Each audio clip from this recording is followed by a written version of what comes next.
আশা করি সকলেরই মনে আছে 14ই ফেব্রুয়ারি দিনটার কথা। অনেকেই জানে এটা ভ্যালেন্টাইন্স ডে, কিন্তু না, ভ্যালেন্টাইন্স ডে সকলের জন্য নয়। যারা দেশকে ভালোবাসে, ভারতবর্ষকে ভালোবাসে, তাদের কাছে কিন্তু একটা কালো দিন।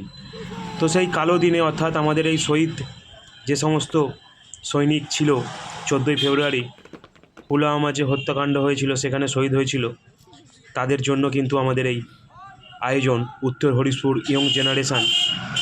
তারা প্রতি বছরের নয়, এবছরও বিভিন্ন অনুষ্ঠানের মধ্য দিয়ে সেই শহীদদের স্মরণ করেছিলেন। তার মধ্যে ছিল কিন্তু এনসিসি প্যারেড এবং ম্যারাথন। এই 14ই ফেব্রুয়ারি দিনটি আমাদের যারা দেশভক্ত তাদের কাছে কিন্তু একটা স্মরণীয় দিন।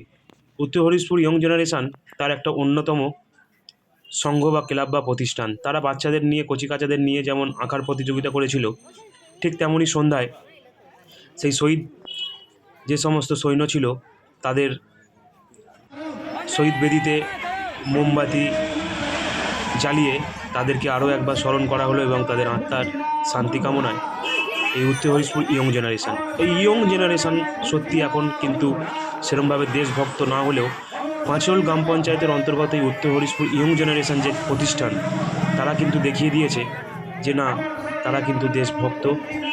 তাই তারা আয়োজন করেছিল এই শহীদ স্মরণের একটি অনুষ্ঠান। তারা যেমন মোমবাতি মিছিল শুরু করেছিল, তেমন কিন্তু সন্ধ্যায় সাংস্কৃতিক অনুষ্ঠান,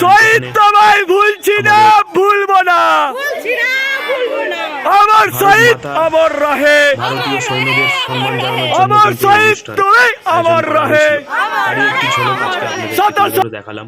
তাই 14ই ফেব্রুয়ারি যেমন ভ্যালেন্টাইন্স ডে আপনারা পালন করেন, তেমন কিন্তু ভারতের ইতিহাসে কিন্তু একটা ব্ল্যাক ডে।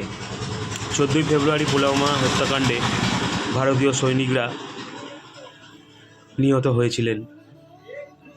তাই এই দিনটি যেমন ভ্যালেন্টাইন্স ডে হিসাবে পালন করা হয়, তার চেয়ে আমি অনুরোধ করব সকলকে যে ব্ল্যাক ডে হিসাবে পালন করা হোক। জয় হিন্দ, বন্দে মাতারম।